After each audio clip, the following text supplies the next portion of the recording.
이 패역한 세대에서 구원을 받으라, 그렇게 말씀을 하고 있습니다. 사도 베드로의 외침이죠. 사도 베드로 당시의 세대는 예수님을 죄인으로 몰아서 십자가에 못 박은 그런 패역한 세대였습니다.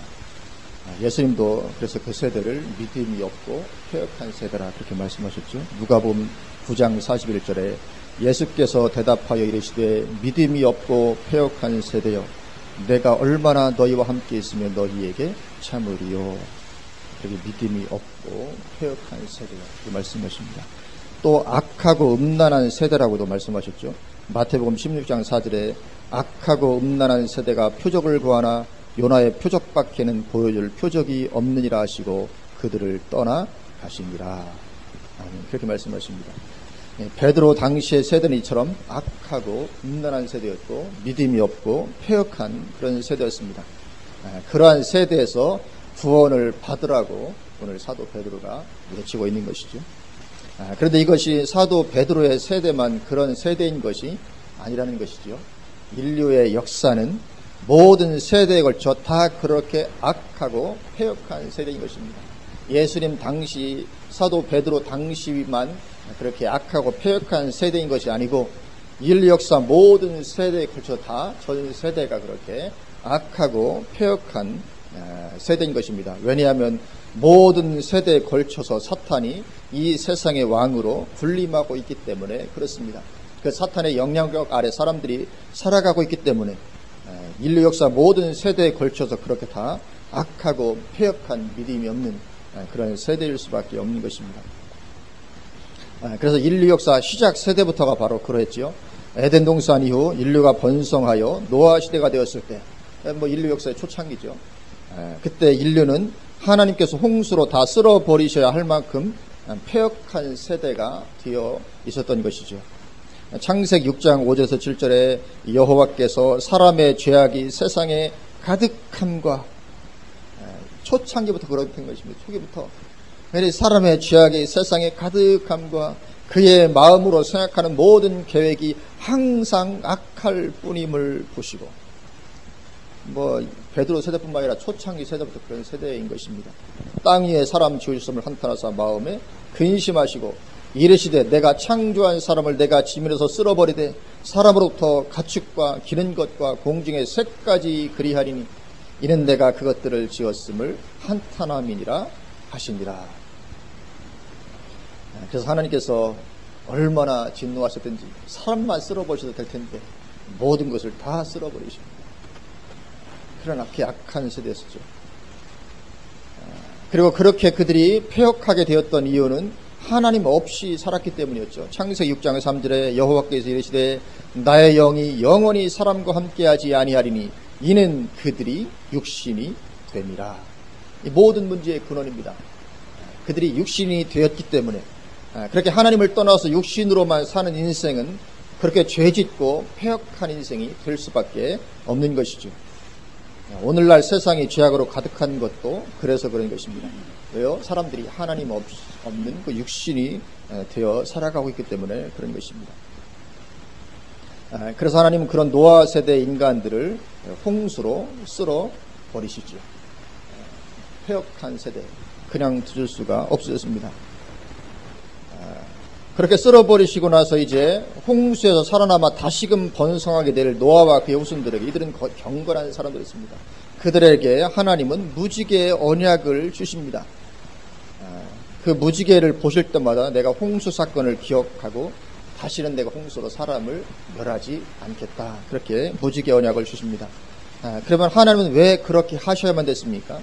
왜냐하면 그 이후로도 인간은 여전히 패역한 세대가 될 수밖에 없을 것이기 때문에 그런 것이죠. 그러면 하나님은 계속해서 홍수 심판을 또 하고 계속 반복할 수밖에 없습니다. 노아 시대도 홍수 쓸어버렸지만 그렇다고 해서 인생이 달라지느냐? 그렇지 않습니다. 또 악하고 패역한 시대가 될 것이고 그러면 하나님 또 홍수로 쓸어버리셔야 되고 이 역사 내내 계속 홍수만 내리셔야 되니까 하나님께 내가 다시는 내 홍수로 심판하지 않겠다. 무지개 언약을 주시는 것입니다. 창세기 8장 20절 21절 노아가 여호와께 제단을 쌓고 모든 정결한 짐승과 모든 정결한 새 중에서 제물을 취하여 번제로 제단에 드렸더니 여호와께서 그 향기를 받으시고 그 중심에 이르시되 내가 다시는 사람으로 말미암아 땅을 저주하지 아니하리니 이는 사람의 마음이 계획하는 바가 어려서부터 악함이라. 사람의 마음에 계획하는 바가 어려서부터 악하기 때문에 내가 다시는 이제 사람을 내가 사람으로 말미암아 땅을 저주하지 않겠다. 왜냐하면 계속 그렇게 해야 될 테니까, 계속 저주하고 심판해야 될 테니까 내가 다시는 내가 그렇게 하지 않겠다. 왜요? 인간이 마음에 계획하는 바가 어려서부터 악하기 때문에. 인간이 그런 것이죠. 그렇게 패역한 세대가 되는 것입니다. 그래서 노아 홍수 후에 인생이 다시 노아의 가족들로부터 다시 번성하게 되자 그들은 바벨탑을 쌓는 악한 세대로 드러나게 됩니다.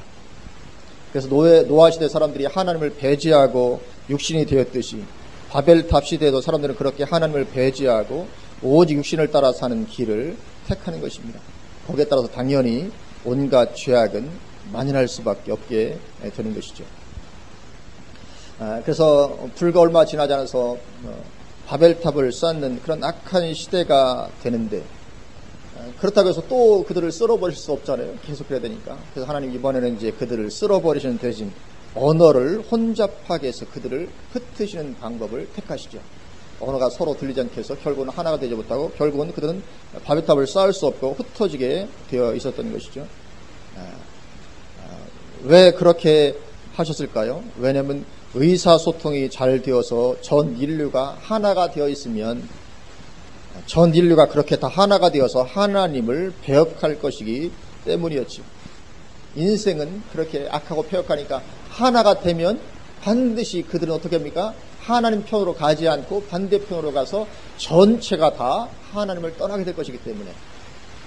그래서 언어를 흩으면 전체가 다 하나가 되지 않기 때문에 최소한 전 세계가 그렇게 하나가 되는 것은 막을 수 있기 때문에 그렇죠. 최소한 그건 막을 수 있잖아요. 전 세계 여러 민족 중에서 최소한 한 민족은 그래도 남아있지 않겠냐. 민족이 여럿이면 많으면 그런 것이 있는 것이죠. 제가 오늘 이 말씀을 준비하면서 그런 생각이 들더라고요. 지금 하나가 되기를 굉장히 바라잖아요. 교계도 많이 갈라져 있으니까 하나가 되기를. 제가 어제도 차 운전하면서 잠깐 그동안 들었는데 김장한 목사님 인터뷰 하시는 게 나오더라고요. 다른 분하고. 그래서 그분 한국 교계 하나 되지 못했던 것에 대해서 당신이 WCC 김사만 목사님 초청해서 대담한 것 때문에 엄청나게 욕을 많이 얻어먹었다. 그러니까 왜들 그렇게 편협하냐. 우리가 다 서로 용납하고 하나가 되는 것이 좋지 않냐. 그런 얘기를 하더라고요. 근데 제가 이 말씀을 들으면서 그러면 그렇게 준비하면서 그러면 그렇게 하나가 되면 하나가 돼서 다 하나님 다 떠나려고 그런 분명히 교계가 하나가 되면 진리 안에서 하나가 되면 아무 문제가 없습니다. 그러나 오늘날 교계가 하나 되자는 것은 진리 안에서 하나 되는 것이 아니고 일단 덮어두고 너와 나와 다른 거, 교리가 다른 거, 진리가 다른 거 다 덮어두고 일단 하나가 되자 그거거든요. 그렇게 일단 진리를 덮어두고 하나가 되면 하나가 더 전부 다 하나님을 다 떠나가는 가운데 별거 있을 수밖에 없는 것이죠. 그렇게. 그 표본이 있습니다. 어떤 것입니까? 로마 카톨릭이죠. 로마 카톨릭은 하나입니다. 하나가 돼서 전체가 다 하나님을 떠나버렸죠. 우리 개신교도 만약에 하나가 되면 틀림없이 하나가 돼서 다 같이 하나님을 떠나게 되는 것입니다. 그래서 한편으로는 우리 교파가 다양한 것도 이것도 어쩌면 그것도 참 하나님의 은혜 가운데 은혜 중에 하나일 수도 있겠다. 그렇지 않았다면 우리가 다 하나가 돼서 똑같이 다 하나님을 떠날 것입니다. 하여튼 인생은 하나가 되면 하나님을 떠나게 됩니다. 그래서 하나님은 인생을 그렇게 언어를 다르게 해서 흩어버리시죠. 그래서 서로 말이 통하지 않게 된 인생들은 지구 전역으로 흩어져 나라의 경계를 이루며 살게 되었습니다. 그러나 인생들은 거기에 반항하는 거죠.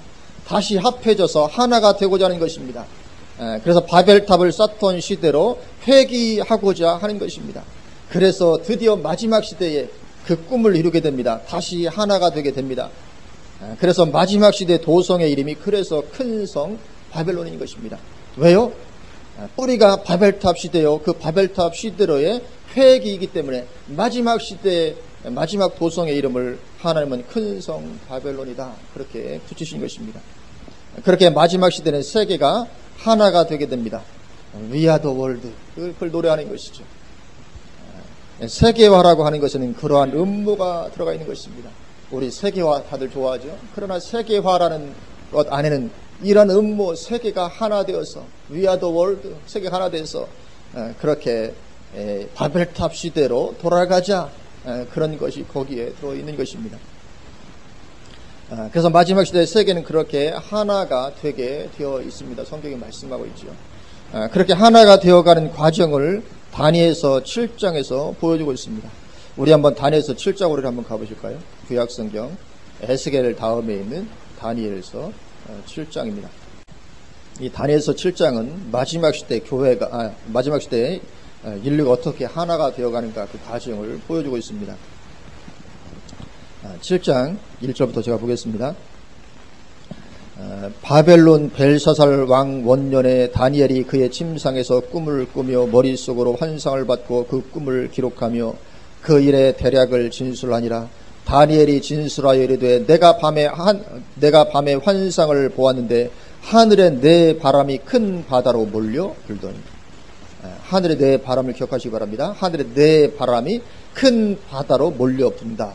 이 큰 바다, 이 바다는 인류를 상징합니다. 인간 세상을 상징하는 것입니다. 하늘에 네 바람이 큰 바다로 몰려 불더니 큰 짐승 넷이 바다에서 나왔는데 그 모양이 각각 다르더라. 짐승 네 마리가 바다에서 올라옵니다. 바다가 뭐라고요? 인간 세상입니다. 네 마리가 올라옵니다. 첫째는 4절, 첫째는 사자와 같습니다. 사자의 모습입니다. 그리고 5절, 둘째는 다른 짐승, 둘째는 곰과 같고, 6절, 그 후에 내가 또 본즉 다른 짐승 곧 표범과 같은 것이 있는데, 그 짐승이 올라오는데 첫째는 사자와 같고, 두 번째는 곰과 같고, 셋째는 표범 같지요. 또 7절, 내가 밤 환상 가운데 그 다음에 본 넷째 짐승은 무섭고 놀라우며 또 매우 강하며 또 새로 된 큰 이가 있어서, 그러니까 네 번째 짐승은 어떤 짐승의 모양을 가지고 있지 않습니다. 그냥 단지 무섭고 놀랍다, 그렇게만 되어 있습니다.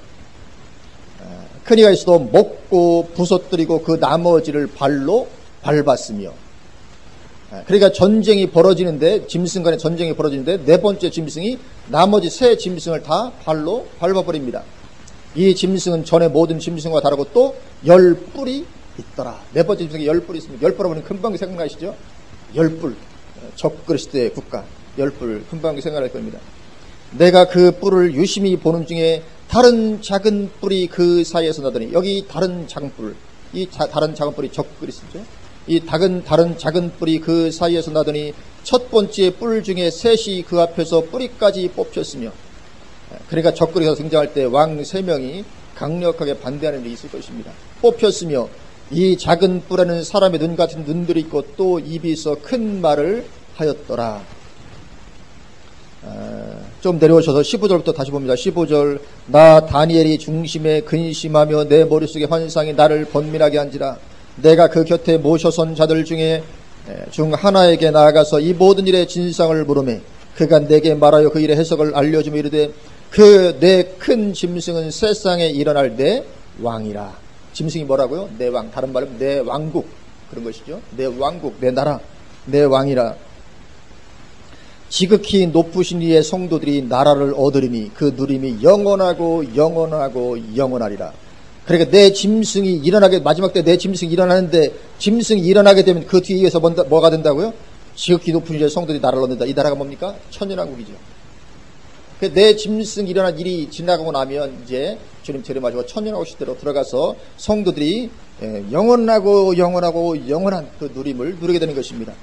19절, 이에 내가 넷째 짐승에 관하여 확실히 알고자 했으니 곧 그것은 모든 짐승과 달라서 심히 무섭더라. 이 네 번째 짐승, 네 번째 나라는 특별한 나라입니다. 굉장히 두렵고 무서운 그런 나라가 등장한다는 것이죠. 얼마나 무섭고 두려운지 모릅니다.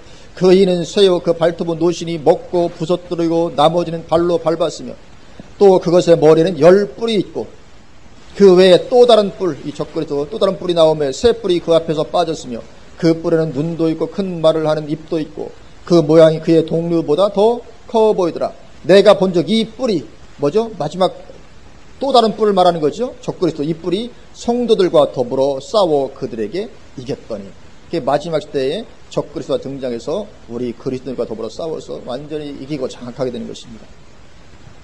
22절 옛적부터 항상 계신 이가 와서 지극히 높으신 이의 성도들을 위하여 원한을 풀어주셨고 때가 이름에 성도들이 나라를 얻었더라. 이 나라는 천년왕국을 가리킵니다. 22절 그 지극히 높은 이의 성도들을 위하여 원한을 풀어 항상 계신 이가 와서 주님의 재림을 가리키죠. 주님 재림하시고 이제 천년왕국으로 들어가게 됩니다. 23절 모신자가 이처럼 이르되 넷째 짐승은 곧 땅의 넷째 나라인데 이는 다른 나라들과 달라서 온 천하를 삼키고 밟아 부서뜨릴 것이며 뭐라고요? 네 번째 나라가 온 천하를 다 삼키게 될 것이다. 전 세계를 장악하게 될 것이다. 그 말입니다.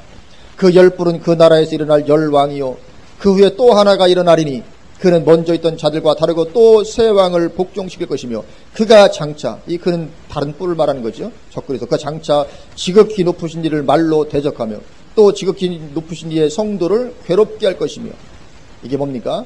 대환란 7년 대환란을 가리킨 것이죠. 대환란입니다. 괴롭게 할 것이며 그가 또 때와 법을 고치고자 할 것이며 성도들은 그의 손에 붙임받아 한 때와 두 때와 반 때를 지내리라. 한 때와 두 때 반 때 합치면 3년 반이죠. 후 3년 반에 대환란을 가리킵니다.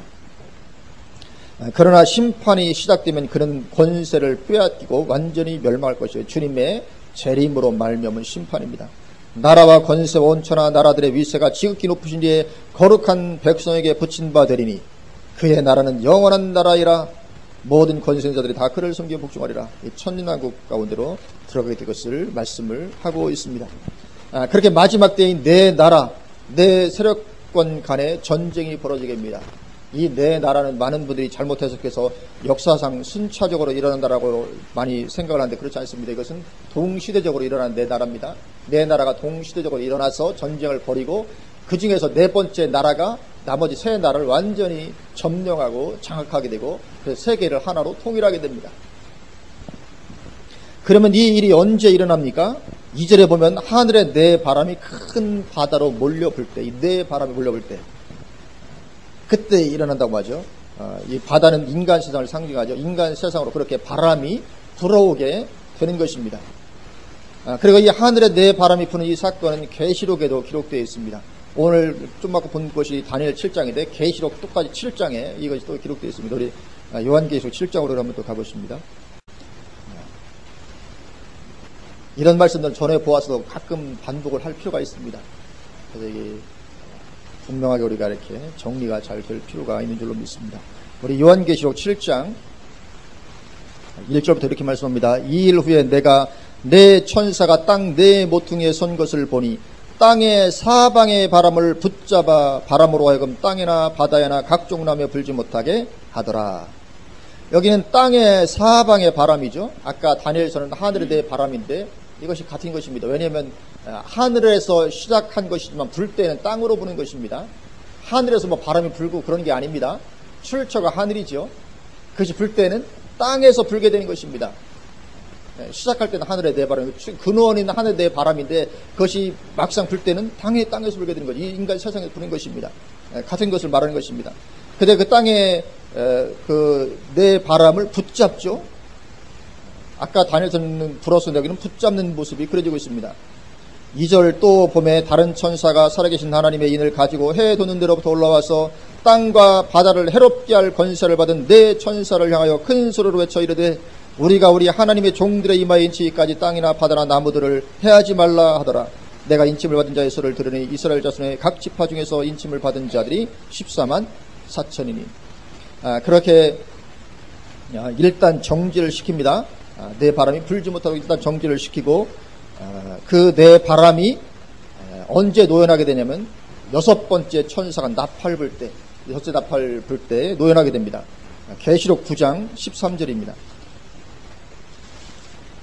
계시록 9장 13절에 여섯째 천사가 나팔을 불매 내가 들으니 하나님 앞 금제단 네 뿔에서 한 음성이 나서 나팔 가진 여섯째 천사에게 이르기를 큰 강 유브라데에 결박한 네 천사를 놓아주라 하매. 언제 네 천사가 결박당했습니까?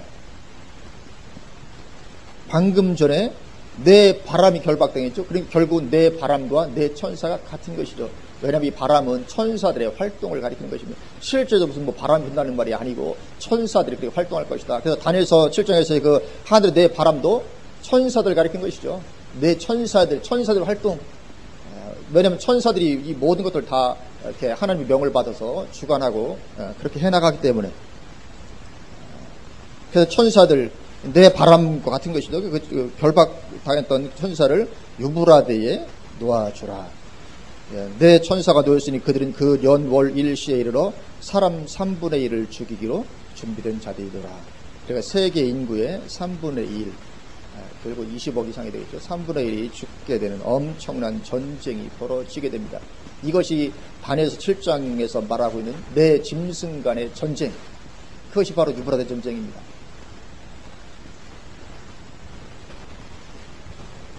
그렇게 내 나라가 내 세력군, 내 나라 혹은 내 세력군이 싸우는 전쟁이 일어나게 되죠. 내 짐승의 전쟁이 일어나게도 이 전쟁에서 한 나라가 승리하면서 전 세계가 하나가 되게 됩니다.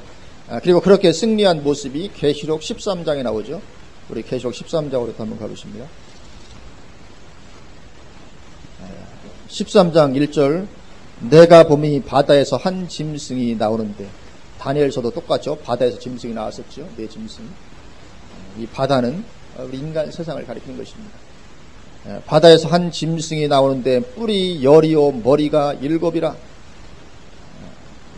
그러니까 이 짐승은 나라라고 아까 말씀했죠. 왕 나라라고 말씀했는데 그 나라가 머리가 7이고 뿔이 10이다. 결국은 적그리스도의 나라라는 것을 우리가 알게 되죠. 그 뿔에는 10왕관이 있고 그 머리들에는 신성모독하는 이름이 있더라. 내가 본 짐승이 나라인데 모양은 어떻게 생겼습니까? 표범과 비슷하고 그 발은 곰의 발 같고 그 입은 사자입 같은데. 모양은 어떻습니까? 표범과도 같고 곰도 곰의 특징도 같고 이거 사자의 표범과 곰과 사자, 우리가 방금 전에 다니엘서 7장에서 봤던 거죠. 다니엘서 7장에서 새 짐승이 올라오는데 하나는 표범과 같고 하나는 곰이었고 하나는 사자. 그러니까 이 네 번째 짐승의 모습이 이 세 개의 특징을 다 갖고 있다. 다른 말로 하면 이 네 번째 짐승이 앞에 이 세 나라를 다 점령하고 장악했기 때문에 그 모습, 그 특징을 그대로 다 가지고 있는 것입니다. 그래서 네 번째 짐승에는 특징이 없었어요. 첫 번째 짐승은 뭐 곰, 표범, 사자 다 이렇게 모양이 있었는데 네 번째 짐승만은 특징이 없었는데, 왜냐하면 그 셋의 모습을 다 가질 것이기 때문에, 다 장악하고 점령할 것이기 때문에. 그래서 결국은 전 세계를 그렇게 다 장악하고 점령해서 하나가 되는 나라를 이루게 되는 것이죠. 근데 용이 자기의 능력과 보좌와 큰 권세를 그에게 주었더라. 그렇게 마지막 때 통치할 이 나라는 용, 사탄으로부터 엄청난 능력을 부여받은 그런 나라가 되게 되는 것입니다. 그의 머리 하나가 상하여 죽게 된 것 같더니 그 죽게 되었던 상처가 나음에 온 땅이 놀랍게 여겨 짐승을 따르고, 용이 짐승에게 권세를 주므로 용에게 경배하며 짐승에게 경배하여 이르되 누가 이 짐승과 같으냐, 누가 능히 이와 더불어 싸우리요 하더라. 또 짐승이 과장되고 신성모독을 말하는 입을 받고 또 42달 동안 3년 반이죠. 후 3년 반을 가리킵니다. 42달 동안 일할 권세를 받으니라. 짐승 입을 벌려 하나님을 향하여 비방하되 그의 이름과 그의 장막 곧 하늘에 사는 자들을 비방하더라. 또 권세를 받아 성도들과 싸워 이기게 되고, 그래서 대화론으로 들어가는 것입니다. 각 족속과 백성과 방언과 나라를 다스리는 권세를 받으니라. 각 족속과 백성과 방언과 나라는 전 세계를 가리키죠. 그렇게 전 세계를 다스리고 통치하게 되는 것입니다. 이렇게 해서 바벨탑 시대로 회귀하게 됩니다. 드디어 전 세계가 하나가 되게 됩니다. 마지막 때 바벨탑 시대 이후로 한 번도 전 세계가 하나가 된 적이 없었는데 마지막 때 비로소 드디어 이제 전 세계는 하나가 되게 됩니다. 그래서 바벨탑 시대로 이제 돌아가게 되는 것이죠. 그럼 어떻게 됩니까? 당연히 하나님을 배제하는 바벨탑을 쌓게 되는 것입니다. 인생은 하나가 되면 그렇게 되게 되어 있는 것이죠. 그래서 하나님을 완전히 배제한 새로운 이상국가를 건설하고자 하는 것입니다. 그래서 그 마지막 시대의 통일왕국을 성경은 큰 성 바벨론이라고 부르는 것이죠. 왜냐하면 바벨탑을 쌓던 바벨론 시대의 재현이기 때문에 마지막 시대를 큰 성 바벨론이라 그렇게 부르고 있습니다. 그렇게 바벨탑을 쌓을 때 하나님께서 내려와 보시고는 인간들을 흩으셨죠. 큰 성 바벨론 역시 마찬가지로 하나님께서 내려오사 회파하시게 됩니다. 그것이 바로 예수님의 재림과 심판이시죠. 그래서 재림하신 예수님은 심판주로 해서 오시게 되는 것입니다. 이처럼 인류 역사는 처음부터 마지막 순간까지 악하고 폐역한 세대인 것입니다. 처음부터 마지막 종말의 순간까지 인간의 세대는 항상 악하고 폐역한 그런 세대인 것입니다.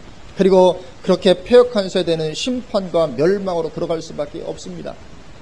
노아 시대 사람들이 그래서 그렇게 심판과 멸망으로 들어갔지요. 그리고 출애굽한 이스라엘 세대도 역시 그랬습니다. 히브리서 3장 7절부터 11절에 그러므로 성령이 이르신 바와 같이 오늘 너희가 그의 음성을 듣거든 광야에서 시험하던 날에 거역하던 것 같이 너희 마음을 완고하게 하지 말라. 거기서 너희 열조가 나를 시험하여 증험하고 40년 동안 나의 행사를 보았느니라. 그러므로 내가 이 세대에게 노하여 이르기를. 하나님 진노하시죠. 그들이 항상 마음이 미혹되어 내 길을 알지 못하는도다 하였고 내가 노하여 맹세한 바와 같이 그들은 내 안식에 들어오지 못하리라 하였느니라. 결국은 하나님의 안식에 들어가지 못하게 된 거죠. 이처럼 폐역한 세대는 심판과 멸망으로 들어갈 수밖에 없는 것이죠. 그래서 사람은 누구나 이 폐역한 세대에서 구원을 받아야만 하는 것이죠. 그래서 베드로가 외치는 것처럼 어느 시대에 어떤 인생이든지 이 폐역한 세대에서 반드시 구원을 받아야만 되는 것입니다. 그들이 있다가는 망할 수밖에 없는 것입니다. 멸망과 심판에 들어갈 수밖에 없는 것이죠. 그러면 이러한 세대에서 구원받는 길은 무엇입니까? 그 길은 하나밖에 없죠. 갈라디아서 1장 4절 그리스도께서 하나님 곧 우리 아버지의 뜻을 따라 이 악한 세대에서 우리를 건지시려고 우리 죄를 대속하게 하여 자기 몸을 주셨으니 그렇게 말씀하십니다. 이 악한 세대에서 우리를 건지시기 위해서 예수 그리스도께서 자기 몸을 우리에게 주셨다. 그렇게 말씀을 하고 있는 것입니다. 그래서 이 악한 세대에서 우리가 건진받기 위해서는 어느 누구랄지라도 예수 그리스도를 믿는 것 외에는 그분의 십자가와 그로 말미암은 죄의 대속의 역사를 믿는 것 외에는 어떠한 길도 없는 것입니다. 그래서 사도 베드로도 오늘 본문에서 그렇게 선포하고 있는 것이죠. 오늘 본문 37절 38절 그들이 이 말을 듣고 마음에 찔려 베드로와 다른 사도들에게 물어 이르되 형제들아 우리가 어찌할꼬 하거늘 베드로가 이르되 너희가 회개하여 각각 예수 그리스도의 이름으로 침례를 받고 죄 사함을 받으라. 그리하면 성령의 선물을 받으리니. 그렇게 예수님의 이름으로 침례 세례 받으라는 말은 믿는 것을 가리키는 것이죠. 믿는 것. 믿어야 침례를 받을 수 있는 것이니까요. 예수님 믿고 죄 사함을 받으라. 그 외에는 이 악한 세대에서 벗어날 길이 없다. 그렇게 말씀을 하고 있는 것입니다. 그러면 우리가 그렇게 예수님을 믿고 교회를 다니기만 하면 그러면 다 되는 것인가 또 하는 말이죠. 그렇게 예수 믿고 교회만 다니면 그럼 다 되는 것이냐 하는 것이죠. 그렇지가 또 아닌 것입니다. 왜냐하면 교회 안에는 또 형식적이고 거짓된 믿음이 너무나도 많기 때문에 그렇습니다. 그래서 구약 이스라엘 백성들처럼 거짓된 구원의 확신이 너무나도 많이 있는 것입니다. 교회 안에 이 거짓된 구원의 확신 굉장히 심각한. 예레미야 7장 8절부터 10절 이렇게 말씀합니다. 보라 너희가 무익한 거짓말을 의존하는도다. 너희가 도둑질하며 살인하며 간음하며 거짓 맹세하며 바알에게 분향하며 너희가 알지 못하는 다른 신들을 따르면서 내 이름으로 일컬음을 받는 이 집에 들어와서 내 앞에 서서 말하기를 우리가 구원을 얻었나이다 하느냐. 이 남방 유다 백성들의 그 거짓된 구원의 확신입니다. 그들은 삶에서 수없이 온갖 죄악 가운데 도둑질하고 살인하고 간음하고 거짓말하고 이런 온갖 그런 죄악 가운데 빠져 있었고 그럴 뿐만 아니라 바알에게 분향하고 다른 신들을 우상 숭배를 하는 가운데 있으면서도 교회에 나와서는 하나님 앞에 나와서는 뭐라고 합니까? 우리가 구원을 얻었나이다. 그렇게 했다는 것입니다. 이 교회 안에 만연되는 이 거짓된 구원의 확신, 이런 교회 안에 이런 거짓된 믿음이 많이 있는 것입니다. 그러나 그런 믿음에는 구원이 있습니까? 없는 거죠. 하나님의 심판을 말씀하시는 것입니다. 그래서 우리는 이러한 거짓된 믿음, 관념적인 믿음이 아니라 이 폐역한 세대에서 실제적으로 떠나는 그 떠남이 이루어져야 비로소 구원받은 믿음이 되는 것입니다. 왜냐하면 그것이 참된 회개이기 때문에 그렇습니다. 우리의 구원은 이 패역한 세대에서 반드시 벗어나는 그런 믿음이어야 되는 것이죠. 그렇지 않으면 참된 회개가 이루어지지 않았기 때문에 구원과는 전혀 관계없는 그 거짓된 구원의 확신만 갖고 있게 되는 것입니다. 그래서 요한계시록 18장 4절에서도 또 내가 들으니 하늘로부터 다른 음성이 나서 이르되 내 백성아 거기서 나와 그의 죄에 참여하지 말고 그가 받을 재앙들을 받지 말라 그렇게 말씀하고 있습니다. 내 백성들아 거기서 좀 나와라. 어디서? 큰 성 바벨론에서. 다른 말로 그 세대에서, 이 패역한 세대에서 나와야 된다. 그래야 나와서 그 죄에 참여하지 말아야 된다. 나오지 않고 여전히 이 패역한 세대의 그 죄에 참여하는 가운데 있다가는 그가 받을 재앙을 같이 받아버리게 되고 만다. 그렇게 말씀을 하고 있는 것입니다. 그래서 이 세대를 본받지, 그래서 로마서 12장 2절에서 똑같이 말씀하는 거죠. 로마서 12장 2절에 너희는 이 세대를 본받지 말고 오직 마음을 새롭게 함으로 변화를 받아 하나님의 선하시고 기뻐하시고 온전하신 뜻이 무엇인지 분별하도록 하라. 아멘. 그렇게 말씀하고 계시죠. 이 세대를 본받지 말고 좀 세대를 분별하고 하나님의 뜻을 좀 분별해라. 왜요? 그래야 구원이기 때문에. 주여 주여 하는 자가 다 천국에 들어갈 것이 아니요 하늘에 계신 내 아버지의 뜻대로 행하는 자라야 들어가리라. 그렇게 되기 위해서는 우리가 이 세대를 본받지 말고 하나님의 뜻을 분별해야 되죠. 그래서 그 뜻 가운데 서야 그래야 구원받는 것이라는 거죠. 그렇지 않으면 우리가 이 세대를 분별하고 이 세대를 본받고 있는 그 가운데 있으면 내가 아무리 예수 믿고 내가 구원받은 그런 구원의 확신을 가지고 있다 할지라도 반드시 멸망으로 들어가게 되고 마는 것입니다. 누구처럼요? 구약 남방 유다 말기의 그 이스라엘 백성들처럼. 근데 오늘날 이런 거짓된 구원의 확신이 너무나도 많다는 거죠. 교회 안에. 그래서 우리는 이 세대를 본받지 말고 이 세대를 떠나야만 하는 것입니다. 그러면 어떻게 우리가 이 세대를 떠난 그런 신앙 가운데 지속적으로 머물 수 있을까? 이게 참 쉽지 않은 것인데요. 이 세대에 우리가 이 세대에서 살면서 이 세대를 떠나서 산다는 것이 얼마나 어렵습니까? 이 세대 속에서 우리가 지구를 벗어날 수 없으니까 분명히 이 세대 속에서 살아야 되는데 그렇게 살면서도 우리가 이 세대를 사는 그런 신앙 유지하는 게 참 쉽지 않은 것이죠. 어떻게 그렇게 할 수 있습니까? 오늘 본문 42절에서 그 길을 제시하고 있습니다. 이 42절 말씀 가운데 우리가 들어가면 얼마든지 우리는 승리하게 될 줄로 믿습니다. 42절 우리 같이 한 목소리로 봉독하십니다. 그들이 사도의 가르침을 받아 서로 교제하고 떡을 떼며 오로지 기도하기를 힘쓰니라. 아멘. 여기 세 가지가 제시되고 있는데 이 세 가지가 우리 신앙에서 가장 중요한 세 가지입니다. 이 세 가지보다 더 중요한 게 없습니다. 첫 번째 뭡니까? 말씀으로 가르침을 받는 것입니다. 사도의 가르침을 받아. 여기 사도의 가르침을 받다 이 말은 꼭 사도라든가 어떤 목회자 꼭 그 가르침을 받으라 그런 의미가 아닙니다. 왜냐하면 당시 성도들은 성경책이 있었습니까? 없었습니까? 성경책이 없었습니다. 그래서 그들은 영적인 진리를 누군가로부터의 가르침에 의존할 수밖에 없었습니다. 왜? 성경책이 없으니까요. 그래서 사도들의 가르침에 전적으로 그들은 의존할 수밖에 없었습니다. 그래서 여기 사도의 가르침을 받았다는 것은 말씀을 가르침 받았다는 것을 뜻하는 것이죠. 사도로부터 말씀을 가르침 받은 것입니다. 그러나 오늘날은 누구나 성경을 가지고 있기 때문에 직접 성경을 통해서 우리는 얼마든지 가르침을 받을 수 있습니다. 그렇죠? 얼마든지 우리는 성령께서 우리의 스승이 되시고 또 우리 안에 늘 성경이 있고 성령께서 나를 가르쳐 주시고 우리에게 성경이 있다면 우리는 얼마든지 직접 우리가 말씀을 가르침 받을 수가 있는 것입니다. 우리가 그렇게 늘 말씀을 묵상하면서 그 말씀 묵상을 통해서 말씀과 함께하고 말씀에 뿌리 내린 그런 삶을 사는 것입니다. 이것이 굉장히 중요하다. 그렇죠? 그래서 우리 삶 가운데 정말 중요한 것, 날마다 말씀 묵상하고 말씀으로 가르침을 받고 그래서 말씀과 함께하고 말씀에 뿌리를 내는 그런 삶을 사는 것입니다. 그리고 이것이 그렇게 중요한 것이기 때문에 사탄은 어떻게 할까요? 마지막 때로 갈수록 말씀 해석을 계속 변질시켜가는 것입니다. 왜냐하면 성경 자체를 없애는 건 불가능하니까. 성경 자체를 없앨 수 있으면 참 좋겠는데 그건 안 되니까. 그럼 어떻게 되겠습니까? 성경 해석을 변질시키는 거죠. 그러면 성경을 없애는 거하고 똑같으니까요. 그래서 성경 해석이 계속 변질돼 가게 되어 있는 것입니다. 그래서 말씀의 가르침을 받으면서도 빗나가게 만드는 것이죠. 오늘날 그런 시대가 되고 있는 것입니다.